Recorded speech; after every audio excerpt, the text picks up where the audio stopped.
El aire se adelgaza hasta que los pulmones parecen arder por la fricción de cada partícula que intenta entrar. A más de 8.000 metros de altitud, la presión atmosférica se desploma a 1/3 de lo que experimentamos al nivel del mar.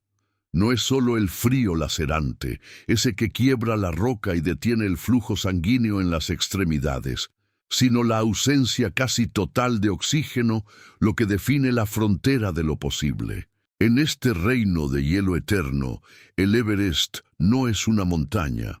Es una arquitectura hostil donde el concepto mismo de metabolismo biológico debe reescribirse para sobrevivir, transformando lo que para cualquier otro organismo sería un punto muerto en un nicho de adaptaciones extremas.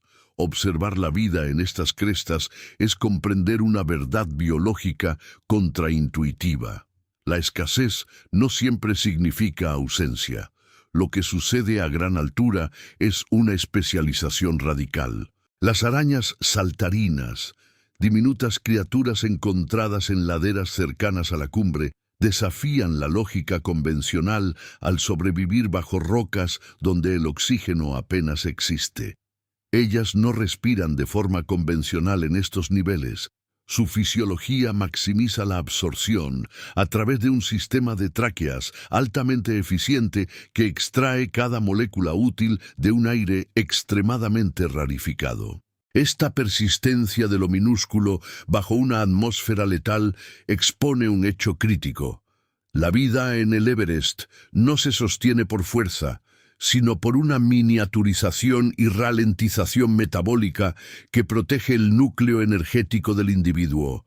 Desmontar los mitos sobre este ecosistema requiere mirar más allá de la cima. Se suele creer que las zonas de altura son terrenos baldíos y silenciosos. Sin embargo, el suelo rocoso de los niveles superiores alberga una fauna invisible para el ojo apresurado. Muchos asumen erróneamente que, al no ver grandes depredadores, no hay cadena alimenticia. Pero la realidad es que el ecosistema se basa en la deposición de material orgánico transportado por las corrientes térmicas. Miles de artrópodos son arrastrados desde las tierras bajas por vientos ascendentes, depositándose en el hielo como una lluvia constante de nutrientes que permite que carroñeros microscópicos y arácnidos mantengan ciclos de vida largos, donde la madurez de un solo espécimen puede durar años debido a la escasez térmica. Resulta fascinante que la gran mayoría de quienes exploran estas altitudes ignoren la existencia de estos supervivientes. Es una información que cambia la percepción. El Everest no es una estéril pared de piedra, sino una trampa de vida que se alimenta de la atmósfera misma. Si te interesa comprender cómo los límites de la biología se expanden en los lugares menos hospitalarios del planeta, considera suscribirte. Comenta abajo.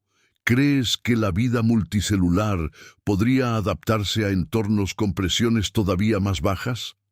Esta duda abre un camino sobre cómo entendemos los límites del espacio exterior, donde las condiciones de radiación y presión son similares a las de nuestras cumbres más altas. La barrera del frío es, con frecuencia, malinterpretada por el espectador común. A menudo se piensa que el animal más grande es el que mejor se aísla térmicamente, pero en el Everest las reglas favorecen la compacidad.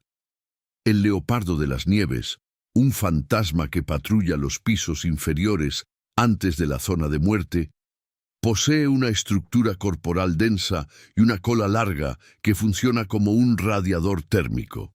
A diferencia de otros felinos, su pelaje posee una capacidad de atrapar el calor basal tan eficiente que un solo milímetro de diferencia en la densidad de su subpelo cambia completamente su expectativa de vida durante una tormenta de nieve. Esto es lo que los expertos llaman ahorro energético forzado. Otro prejuicio común es la idea de que los herbívoros son incapaces de habitar estas laderas. La observación científica reciente ha demostrado que ciertos ungulados poseen adaptaciones en sus pezuñas que les permiten anclarse en pendientes, donde la gravedad dicta que cualquier peso debería deslizarse. Sus cavidades nasales, inusualmente grandes, funcionan como intercambiadores de calor. Calientan el aire helado antes de que alcance sus pulmones, previniendo así el choque térmico interno. No es una mera resistencia al frío, es un sistema de gestión energética donde el animal sacrifica parte de su movilidad para conservar la temperatura del núcleo vital. Existe el mito persistente de que las aves que cruzan estas cumbres se asfixian o sufren daño celular permanente. La literatura sobre fisiología aviar revela algo mucho más elegante: el flujo unidireccional de sus sistemas respiratorios. Mientras que los mamíferos inhalamos y exhalamos, deteniendo el intercambio gaseoso durante un breve milisegundo, las aves mantienen un flujo de aire constante a través de sus sacos aéreos. Esto les permite extraer el doble de oxígeno por cada ciclo de respiración en comparación con organismos de estructura similar. Es la lección de la eficiencia mecánica natural que la evolución ha refinado durante millones de años frente a los picos más despiadados. El enemigo común aquí es la entropía acelerada. Todo lo que no está perfectamente optimizado en el Everest pierde energía en forma de calor y desaparece en cuestión de horas. La desinformación suele atribuir la supervivencia a la resistencia física extrema, cuando en realidad se trata de una economía absoluta del movimiento. Un ave que bate las alas solo el tiempo necesario es el estándar de éxito. Un animal que gasta una caloría de más simplemente deja de existir.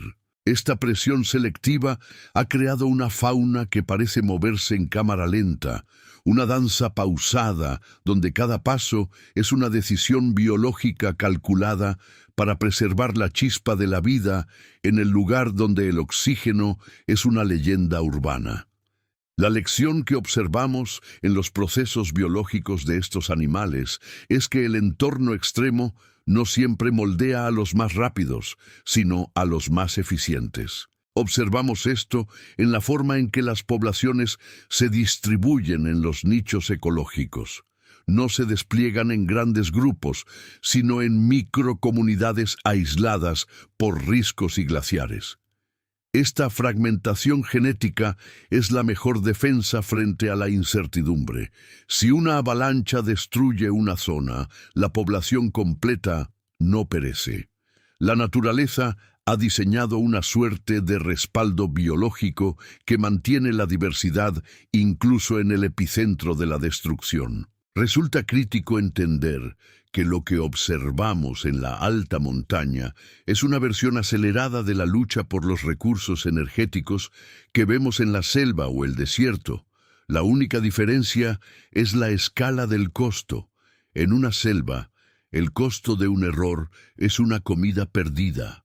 En la ladera del Everest, el costo del error es el cese inmediato de la actividad celular. Esta especificidad del riesgo es lo que hace de esta montaña el laboratorio perfecto para estudiar qué es la vida cuando se le quitan todos los lujos metabólicos. La estructura celular de una planta alpina que se asienta en una grieta casi sin suelo es un milagro de ingeniería molecular capaz de congelarse y descongelarse sin destruir su membrana. Esa es la capacidad de resiliencia que a veces ignoramos cuando hablamos simplemente de supervivencia. Considerar el Everest como un entorno deshabitado es un error de perspectiva que la biología desmiente constantemente. La verdadera jerarquía de estas alturas no la dicta el tamaño corporal ni la fuerza bruta, sino la capacidad de aprovechar los gradientes térmicos que la roca y el hielo generan bajo la incidencia solar. Durante las horas de luz, una vertiente orientada al sur puede presentar una diferencia de varios grados centígrados respecto a su sombra inmediata. Estas islas térmicas son los puertos seguros donde se articula la existencia. Un insecto, Una brizna de líquen o un pequeño mamífero que entiende esta distribución del calor no solo sobrevive, sino que prospera en los intersticios de la roca mientras las tormentas azotan las cumbres apenas unos metros más arriba. Es la invisibilidad lo que garantiza su permanencia. Muchos se preguntan por qué la vida no tiende a buscar tierras bajas, mucho más benignas y energéticas, en lugar de persistir en la precariedad de la zona de la muerte. La respuesta reside en la competencia desenfrenada que domina los ecosistemas más cálidos. La presión de la selección natural en la baja montaña es un filtro más eficaz que cualquier otro. Aquellos linajes que han logrado colonizar las alturas enfrentan un enemigo común menos visible, pero implacable: la aridez extrema del aire helado. Es precisamente en este punto donde la necesidad de profundizar en nuestra comprensión se vuelve un imperativo, porque al entender cómo estos seres gestionan sus escasas reservas, empezamos a observar patrones de eficiencia que podrían cambiar nuestra propia noción sobre el desperdicio energético. Si este tipo de análisis logra despertar tu curiosidad, sería de gran valor contar con tu suscripción a este espacio, donde buscamos desentrañar estas complejas tramas biológicas, y te invito a dejar en los comentarios: ¿qué capacidad biológica crees que sería la más difícil de replicar si intentáramos colonizar ambientes similares en el futuro? Observar la conducta de los ungulados de alta montaña. Esas criaturas que parecen ignorar la gravedad revela un comportamiento que desafía la intuición. No se mueven buscando la abundancia, sino optimizando la trayectoria del esfuerzo. Cada ascenso está calculado según la exposición solar, una planificación que sugiere un mapa cognitivo integrado con la meteorología del terreno. Es un comportamiento que ignora los senderos prediseñados y se abre paso por los lugares donde la energía se conserva.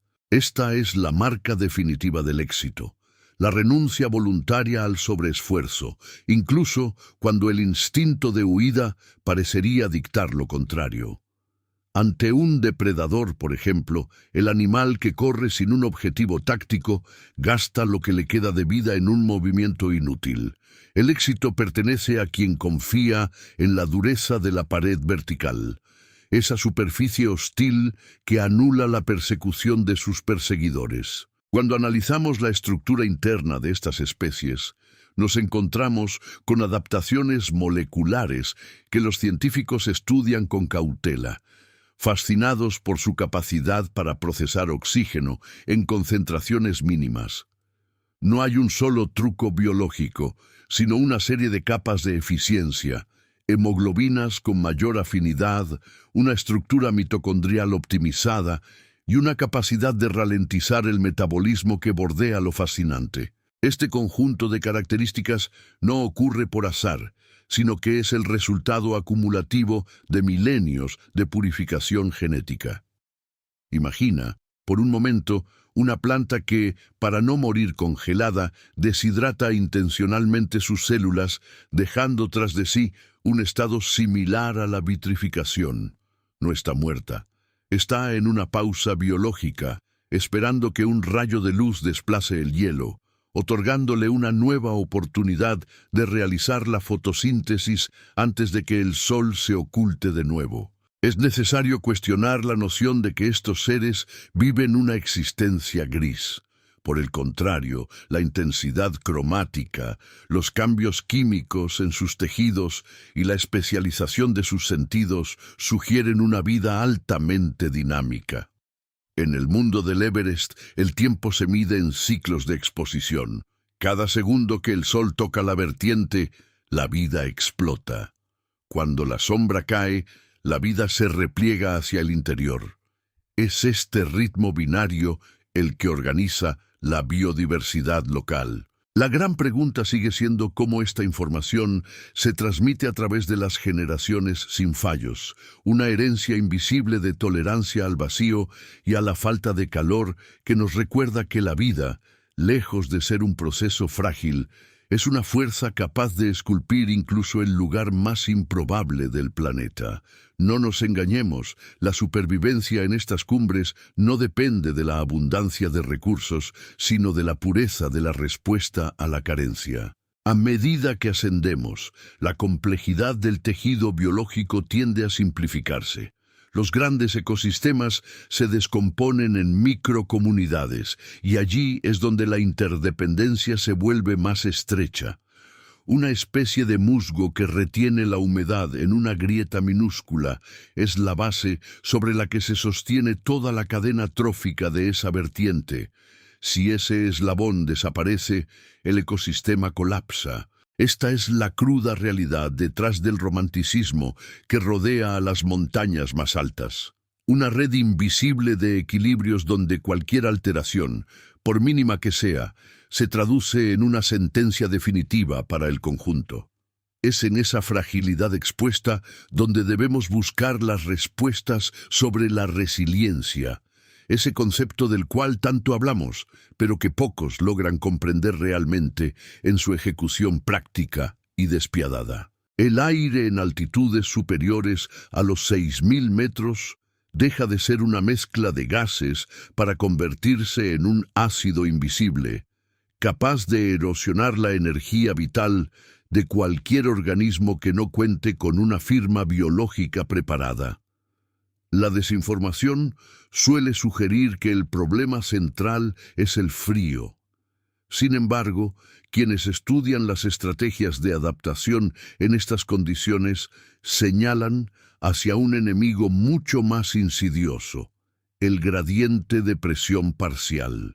A esa altura, el oxígeno simplemente se niega a cruzar las membranas celulares con la facilidad necesaria para alimentar una actividad aeróbica sostenida.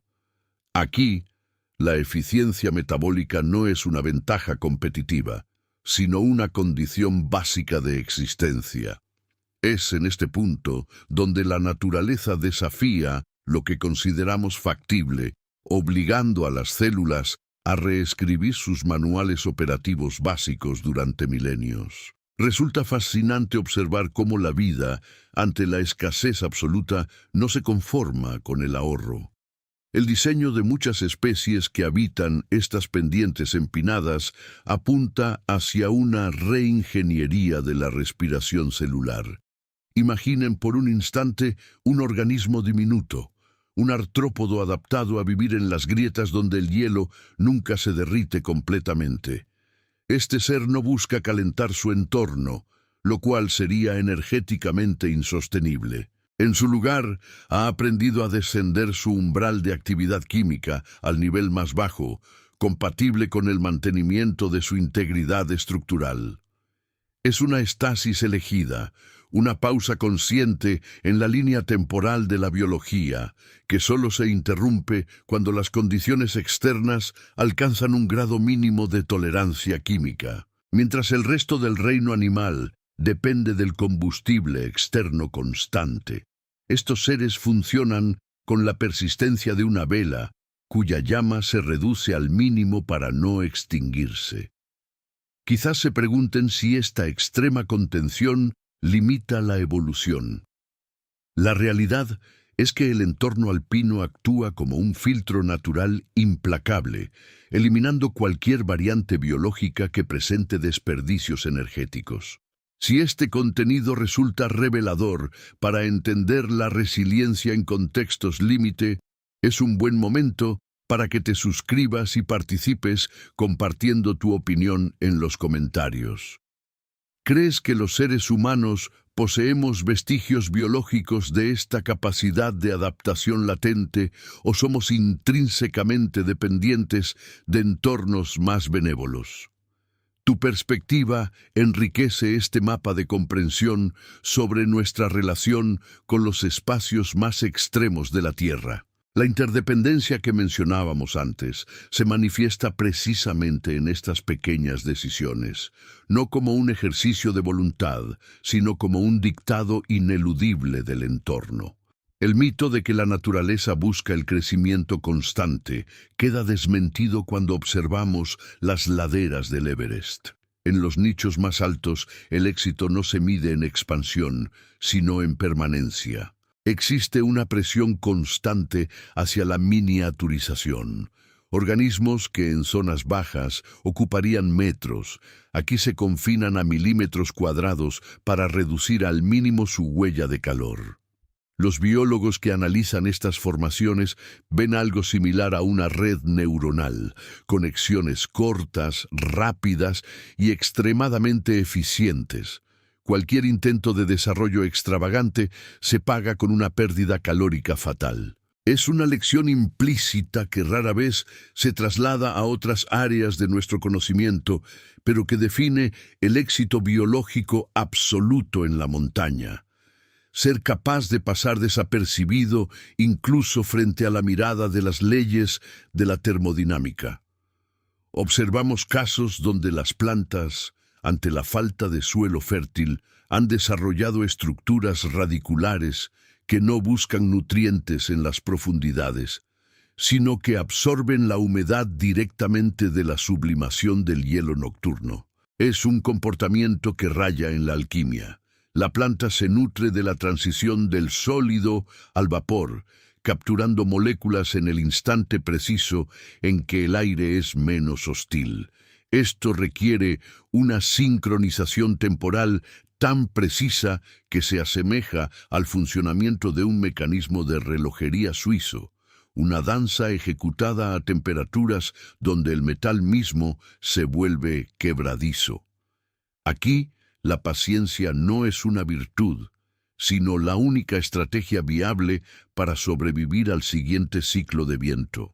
El viento, de hecho, actúa como un jardinero agresivo. Diseña la forma de los arbustos enanos, arranca los brotes demasiado ambiciosos y entierra los restos de carbono que se convertirán, dentro de muchos años, en el abono para la siguiente generación. La lección que nos deja este ecosistema es que la vida en el Everest no es una lucha contra la montaña, sino un proceso de integración absoluta con sus limitaciones. Todo lo que observamos en este escenario, desde el movimiento de los detritos orgánicos hasta la migración de ciertas aves que aprovechan las corrientes de aire térmico, obedece a una geometría de la supervivencia dictada por la orografía. Si analizamos con detenimiento, notamos que incluso las formaciones rocosas parecen aliarse con lo biológico. Las concavidades de las rocas no son azarosas, ofrecen el refugio perfecto para evitar el flujo laminar del aire, creando zonas de calma donde el intercambio energético es manejable. Esa es la verdadera cara de la naturaleza.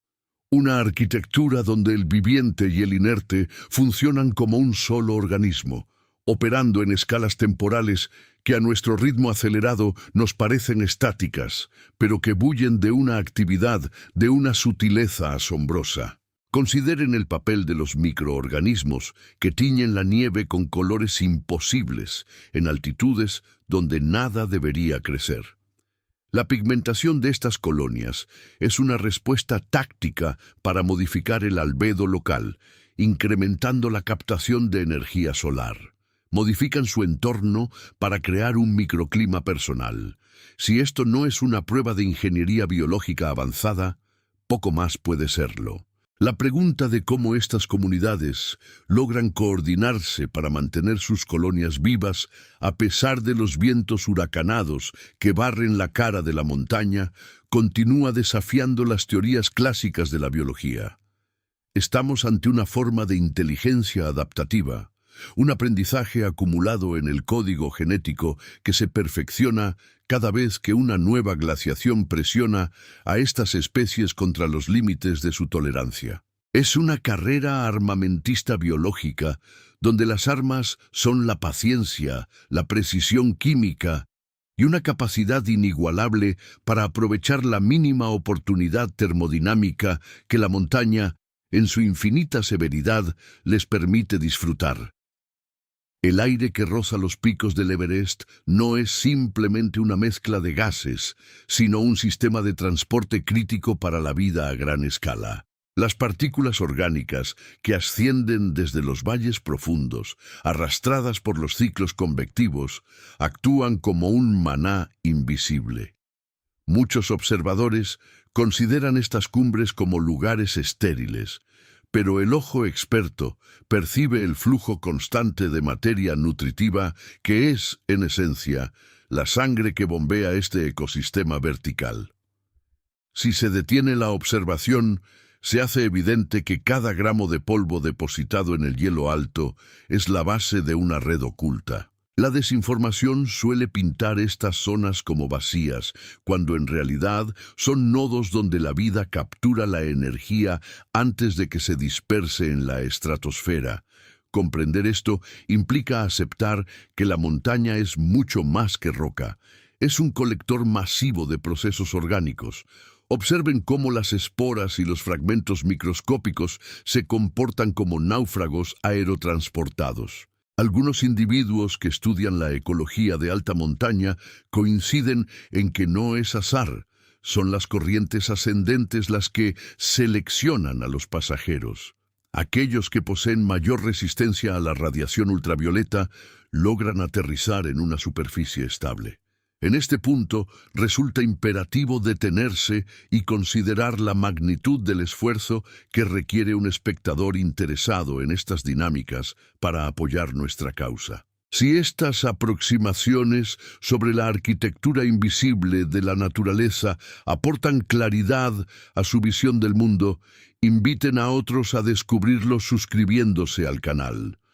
Resulta valioso conocer cuántos de ustedes se preguntan si este tipo de estructuras biológicas existen en otros sistemas montañosos, así que compartan en los comentarios su región de interés para futuras exploraciones. Continuando con la mecánica de supervivencia, el diseño del terreno impone restricciones que forjan comportamientos extraordinarios. Imaginen, por un momento, una pequeña comunidad de líquenes instalada en una grieta protegida. Su tasa de metabolismo es tan lenta que, para un observador humano, parece inexistente. Sin embargo, en el lenguaje de la montaña, estas colonias están realizando cálculos energéticos constantes. Detectan la luz reflejada, calculan la humedad por condensación y ajustan su síntesis proteica al milisegundo. Casi nadie menciona esto, porque el ritmo es tan distinto al nuestro que suele confundirse con inercia. La realidad, empero, es que están trabajando al límite físico de la resistencia molecular. Esa capacidad de ralentizar la existencia para perdurar décadas bajo condiciones que destruirían a cualquier organismo complejo es una lección de resiliencia que las ciudades modernas, presas de la inmediatez, han olvidado por completo.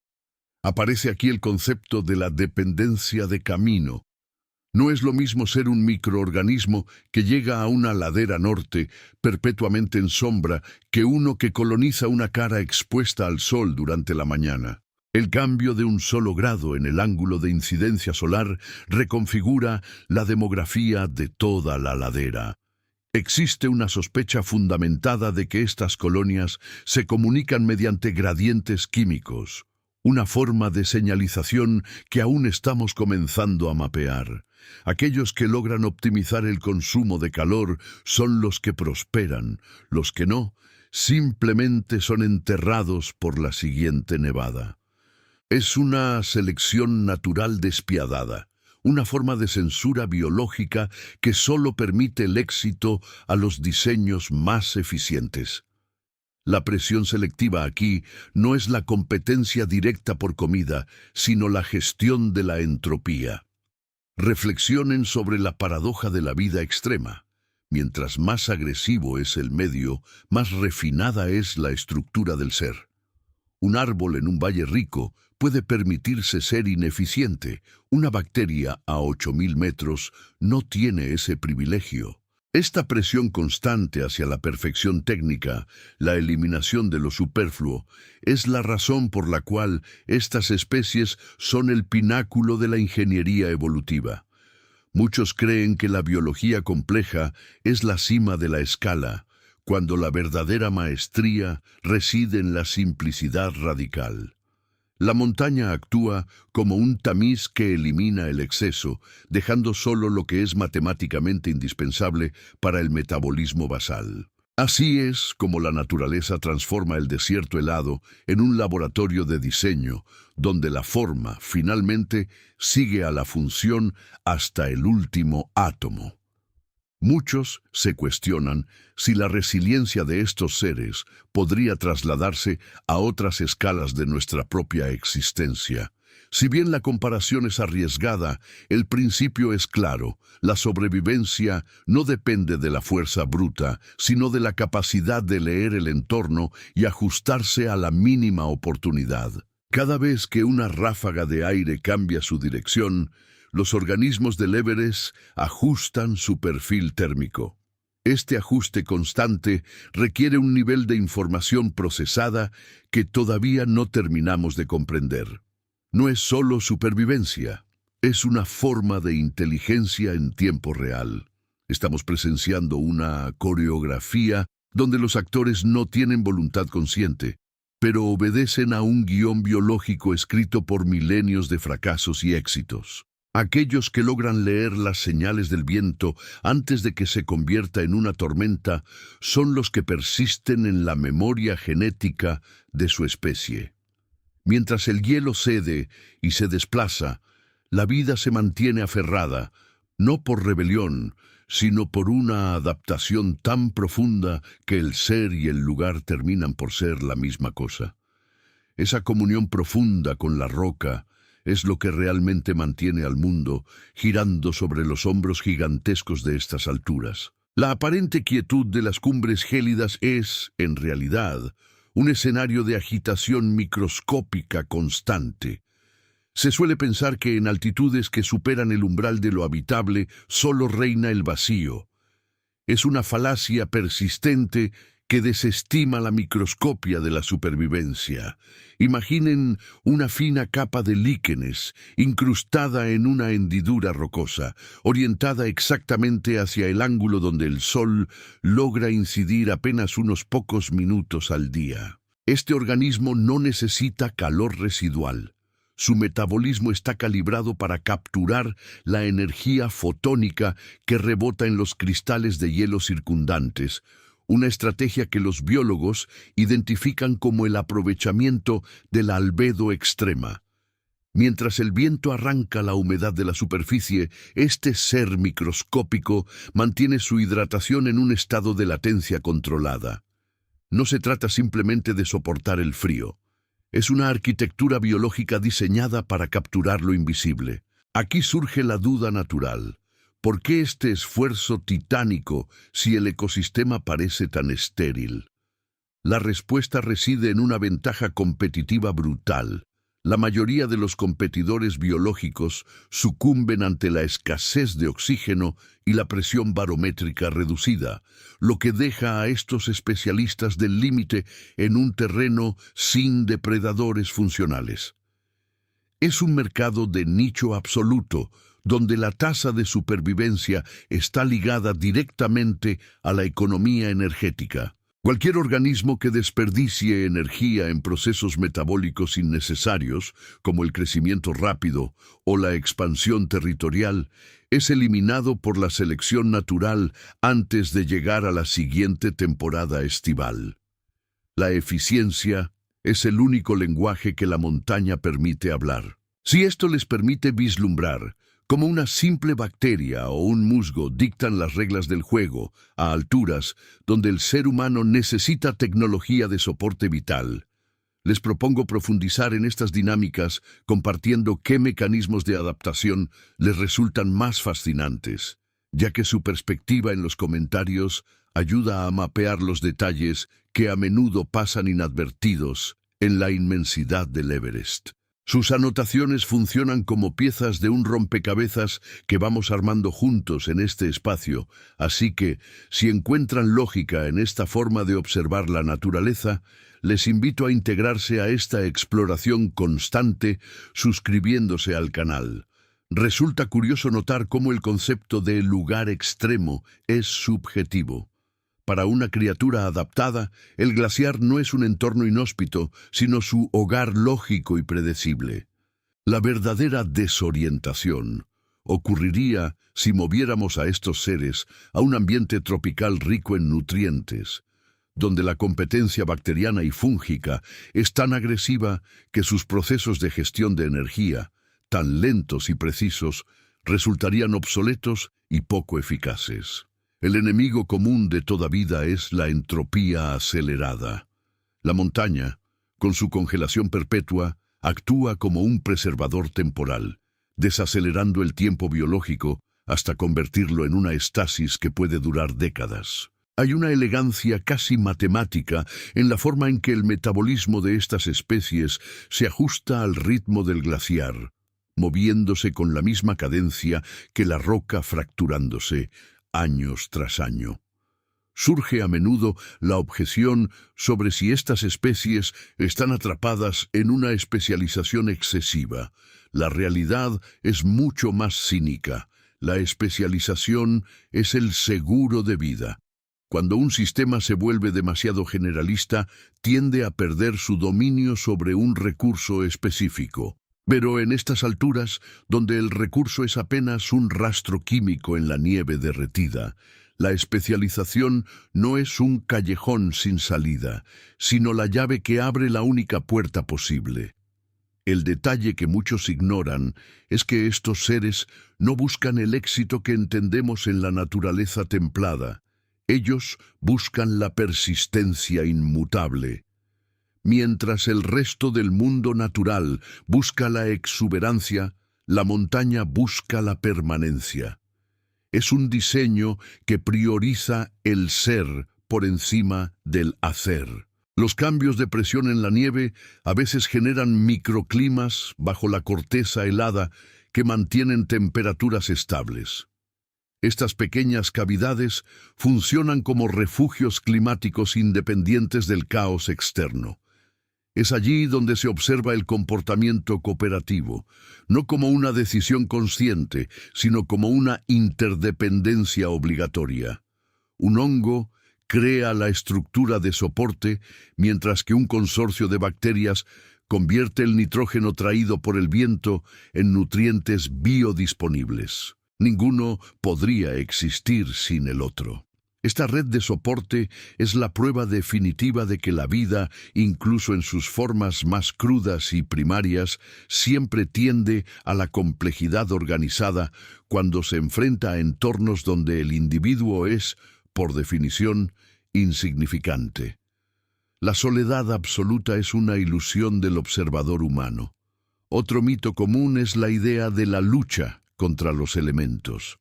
En la observación de campo más rigurosa, no se percibe una lucha, sino una simbiosis forzada. No hay resistencia frente al viento que intenta desmenuzar las rocas. Hay una adecuación de las formas celulares para reducir la fricción. La energía no se gasta en resistir, se canaliza para desviar. Esta sutil distinción es lo que separa a los especímenes que persisten de aquellos que se extinguen bajo el peso de la avalancha.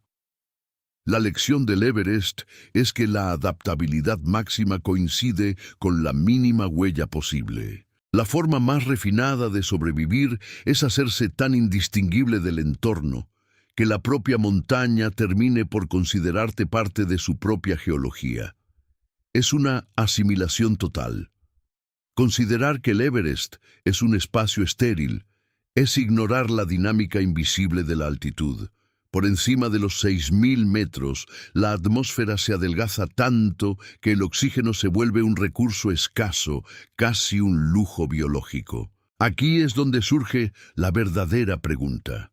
Si el aire es insuficiente y el frío devora la energía celular en cuestión de minutos, ¿qué es lo que sostiene la chispa vital? La respuesta no reside en una resistencia heroica, sino en una arquitectura microscópica que nadie alcanza a percibir a simple vista. Pequeñas partículas de materia orgánica, transportadas por corrientes de chorro que atraviesan continentes enteros, encuentran en los pliegues de la roca un anclaje, Estas esporas, que en un ambiente tropical serían apenas un rastro insignificante, aquí se convierten en la base de una pirámide de vida que opera bajo reglas totalmente distintas. Observar estas estructuras es como descubrir un lenguaje secreto escrito en el granito.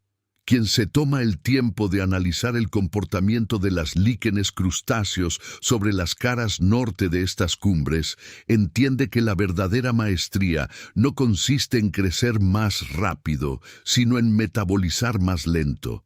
La vida en el Everest es un ejercicio de paciencia geológica, una acumulación de milímetros al año, donde cada centímetro de tejido representa décadas de adaptación silenciosa.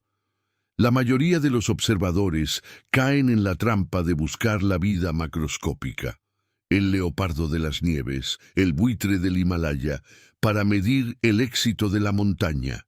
Pero esa es una visión superficial. El éxito del Everest no son los grandes predadores, sino la persistencia molecular que permite que esos predadores tengan una base energética, por pequeña que sea, sobre la cual cimentar su existencia. Aquí es donde te invito a observar tu propia curiosidad.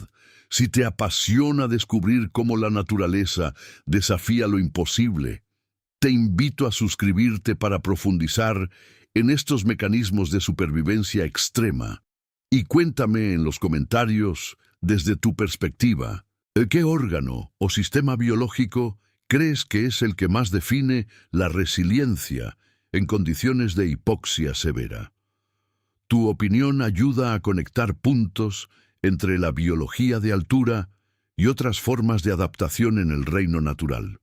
El contraste entre la rigidez de la cumbre y la maleabilidad de sus habitantes es un hecho fascinante. Pensemos por un instante en los mecanismos crioprotectores. Imaginemos una especie de insecto, invisible para el excursionista, que habita en las grietas entre el hielo eterno. Este ser no se congela de manera azarosa. Sus células sintetizan moléculas especializadas que funcionan como anticongelantes naturales, evitando la formación de cristales que romperían sus membranas. Esto no es una gesta de voluntad, es química pura optimizada por la presión selectiva más alta del planeta. Si el entorno intentara destruir toda la arquitectura celular del espécimen, el espécimen simplemente cambia su composición interna para fluir con la temperatura, no contra ella. El concepto de frontera entre animal y medio ambiente se vuelve, bajo este prisma, una distinción borrosa. El animal es, literalmente, una extensión de las condiciones externas que ha aprendido a procesar internamente. Aparece entonces la duda razonable. ¿Por qué la naturaleza insiste en habitar donde la muerte parece inevitable? La respuesta podría radicar en la ausencia de competencia. Las laderas extremas del Everest son un desierto de recursos, sí, pero también son un refugio frente a la saturación biológica que ocurre en los valles templados. En la montaña, el único desafío es el clima. El riesgo de depredación masiva o de colapso por falta de espacio es mínimo. La vida se refugia en los extremos del mundo porque, irónicamente, son los únicos lugares donde la jerarquía del ecosistema se simplifica hasta el extremo. No hay competencia desleal. Hay una tregua firmada con las leyes de la física. Quien logra entender las leyes de la termodinámica aplicada domina la montaña no por fuerza, sino por comprensión de sus ciclos. Esta perspectiva altera drásticamente la manera de comprender el papel del clima. No es el enemigo que destruye, sino el filtro que permite la existencia de especialistas. Cuando una tormenta azota la cumbre y las temperaturas caen hasta niveles donde la vida común sucumbiría, las formas de vida adaptadas entran en un estado de estasis metabólica casi perfecta. Es una suerte de pausa técnica en la realidad. La biología entra en modo de ahorro, suspendiendo las funciones no críticas hasta que el viento cese y la radiación solar logre elevar apenas unos grados la superficie de la roca. Este juego de encendido y apagado no es ineficiente. Es la única estrategia válida para navegar la irregularidad de los picos. Aquellos que estudian la supervivencia en condiciones extremas suelen señalar que la mayor amenaza para la vida no es la falta de alimento, sino el desperdicio de energía en respuestas innecesarias. En el Everest, cualquier movimiento que no esté vinculado a la homeostasis es un riesgo calculado. Observamos que incluso los mamíferos que se aventuran a estas alturas desarrollan hábitos de ahorro extremo. Sus desplazamientos son deliberados.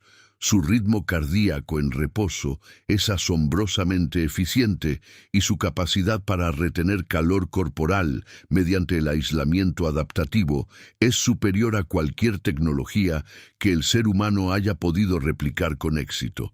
No son máquinas de guerra biológica, son sistemas maestros de conservación. El secreto es la economía de la energía. Quien gasta, perece. Quien reserva, perdura. Este enfoque hacia la escasez nos permite desestimar muchos de los mitos que rodean a la alta montaña. A menudo se narra la historia del Everest como un campo de batalla entre el individuo y el pico. Pero al observar a las bacterias criófilas que colonizan la nieve, aprendemos que la lucha no existe fuera de la narrativa humana. La naturaleza no lucha por la vida en el sentido dramático que le otorgamos. Simplemente habita los espacios donde el gradiente de energía le permite un equilibrio, por minúsculo que sea. La montaña no es un adversario, es un escenario neutro que pone a prueba la capacidad de autogestión de cada organismo. Es el lugar donde la biología finalmente se quita la máscara y muestra lo que realmente es, un proceso físico capaz de sostenerse a sí mismo cuando el resto de los componentes del ecosistema se retiran. La lección que la montaña ofrece es contraintuitiva. Mientras que en nuestras realidades cotidianas buscamos la expansión y la saturación, el Everest enseña el valor de la contracción. La vida en el Himalaya nos obliga a mirar hacia adentro, a entender que la robustez proviene de la capacidad de mantenerse ínfimo en un entorno inmenso. Y este principio no solo aplica para los organismos vivos. Cualquier entidad que pretenda navegar terrenos donde la hostilidad es la norma, debe aprender primero la gramática de lo imperceptible. El Everest es, en última instancia, el mejor instructor de la economía biológica que existe en nuestro planeta. Su inmensidad no es para ser conquistada, sino para ser comprendida como una serie de nichos infinitamente pequeños donde la vida continúa, simplemente porque ha aprendido a ser parte del silencio. A esta altitud, el oxígeno es apenas un susurro, una presencia tan tenue que redefine por completo la fisiología de la supervivencia. Los mamíferos que se aventuran cerca de esta frontera, como el leopardo de las nieves o el carnero azul, no dependen de un suministro constante, sino de una arquitectura metabólica optimizada que parece desafiar las leyes de la termodinámica convencional. Existe una creencia popular que señala estos hábitats como desiertos biológicos, lugares donde el vacío es absoluto. Sin embargo, la realidad biológica nos muestra un tablero de ajedrez mucho más sofisticado. Si la vida en la cumbre fuera una carrera de velocidad, la montaña habría acabado con ella en cuestión de minutos. Pero la vida no corre, la vida negocia con la carencia. Aquí reside la clave que pocos logran visualizar. La supervivencia no se trata de obtener más, sino de procesar mejor la nada. Quienes se interesan por entender los mecanismos de adaptación extrema suelen caer en la trampa de preguntar cuántas calorías necesita un cuerpo para mantenerse activo a 7.000 metros. Pero la pregunta correcta no es sobre la ingesta, sino sobre la eficiencia. Piense en un sistema de calefacción diseñado para funcionar con el calor residual de sus propios circuitos. Así es como operan las mitocondrias de los animales de alta montaña. Su capacidad para extraer energía de reservas mínimas sin generar estrés oxidativo excesivo es un prodigio de la ingeniería natural. Casi nadie menciona que el verdadero obstáculo en el Himalaya no es el frío, sino la deshidratación biológica causada por la atmósfera extremadamente seca, que literalmente succiona la humedad de las mucosas y tejidos. La adaptación, entonces, es una danza constante para evitar la desestabilización interna. Si este análisis sobre la resiliencia en condiciones de vacío absoluto le resulta revelador, considere profundizar en cómo los microorganismos han reconfigurado nuestra noción de límite. Muchos entusiastas de la biología ven este contenido como una brújula. Si desea seguir explorando esta línea de pensamiento sobre el diseño biológico sin tener que buscar fuentes dispersas, suscríbase al canal. Además, una pregunta sencilla para detonar el debate en los comentarios. ¿Cree usted que nuestra propia tecnología, centrada en la abundancia, está inhibiendo nuestra capacidad de comprender procesos de supervivencia que se basan estrictamente en la austeridad? Reflexionar sobre esto es fundamental para quienes buscan una perspectiva científica real, lejos de las narrativas de conquista épica. Surge a menudo la duda sobre si esta capacidad es aprendida o profundamente genética. La observación nos sugiere que es una herencia evolutiva trazada en los márgenes. Imagine, en un caso hipotético, a una población que migra gradualmente hacia latitudes mayores. No ocurre un cambio repentino. Se observa una selección paulatina donde aquellos individuos con mayor capacidad de regulación de la hemoglobina prosperan, no por ser más fuertes, sino por ser más estables. El enemigo común aquí es la inconsistencia metabólica. Cualquier organismo que intente operar con el ritmo del valle dentro de la cota de las nieves perpetuas está sentenciado. La naturaleza castiga la extravagancia energética con el silencio definitivo. Incluso los perfiles de suelo, aparentemente estériles, esconden una actividad que desafía la lógica de lo que llamamos vida fértil, donde el observador casual solo ve roca desolada y viento. El biólogo detecta una red de intercambios químicos invisibles impulsados por la radiación solar. Los líquenes que se incrustan en las aristas de las cumbres no están luchando contra la roca, están fusionándose con ella, extrayendo los minerales necesarios mediante una lentitud calculada. Su crecimiento es tan medido que pueden pasar décadas antes de notar un cambio perceptible.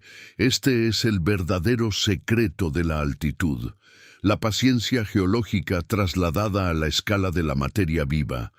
Dejamos de lado la falacia de que la montaña rechaza lo vivo. Lo que ocurre es que filtra lo innecesario. Los organismos que logran establecerse aquí han simplificado sus vidas hasta convertir la existencia en un minimalismo químico perfecto. ¿Qué pasaría si aplicáramos esta máxima a nuestra concepción de los ecosistemas urbanos? Aprender de la alta montaña es desaprender el exceso. En un entorno donde cada molécula de oxígeno cuenta, el desperdicio es, por definición, un pecado evolutivo. La montaña, por tanto, no es un entorno hostil por elección, sino por necesidad física. Su pureza proviene de que solo permite que permanezca aquello que puede sostenerse a sí mismo en el vacío. Observar el Everest no es simplemente mirar hacia una elevación geográfica. Es observar un espejo de nuestra propia vulnerabilidad cuando las convenciones de la abundancia son retiradas. Aquellos organismos que, generación tras generación, han refinado su metabolismo, no se ven a sí mismos como sobrevivientes de un apocalipsis climático, sino como los habitantes definitivos de un espacio donde la biología ha encontrado el equilibrio justo. El detalle que cambia todo es que, al nivel de estas elevaciones, el tiempo parece comportarse de otra manera. Las eras biológicas se miden en ritmos diferentes. Mientras el resto del mundo intenta acelerar el crecimiento, la cima del mundo nos recuerda que el éxito biológico es una cuestión de permanencia bajo el imperio del frío. Persistir en estas condiciones requiere un desapego total de los ritmos circadianos convencionales.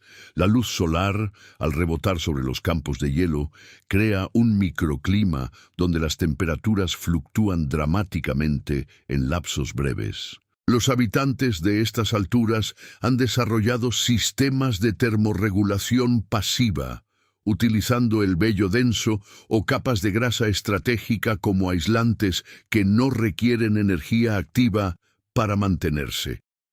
Es una forma de arquitectura viviente. Mientras que nosotros dependemos de estructuras externas para regular nuestro calor, estas criaturas cargan con su propio refugio térmico las 24 horas. La distinción es clara. Lo que los humanos construimos como máquinas, la evolución lo ha integrado en el tejido celular. La lección sigue resonando a medida que nos adentramos más en las zonas donde la presión atmosférica apenas sostiene el aire vital. No se requiere fuerza para conquistar, sino una precisión absoluta en la gestión de lo mínimo.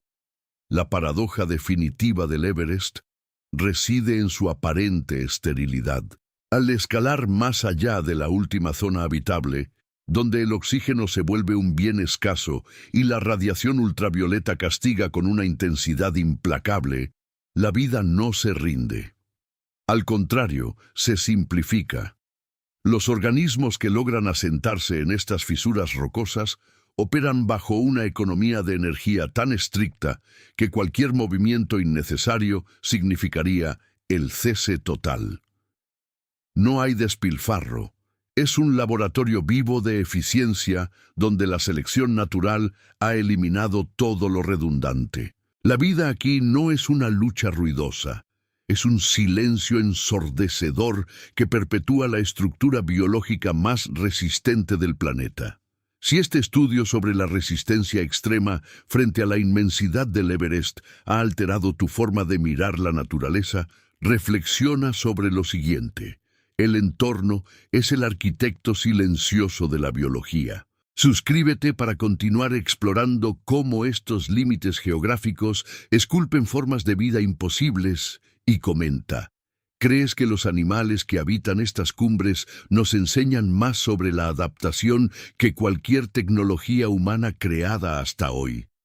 Esta respuesta es el punto de partida para entender qué nos reserva el futuro cuando los recursos escasean. El Everest no es solo una montaña, es el recordatorio constante de que cuando todo lo demás desaparece, la vida encuentra su verdadera medida en la capacidad de persistir donde nadie más lo intentaría.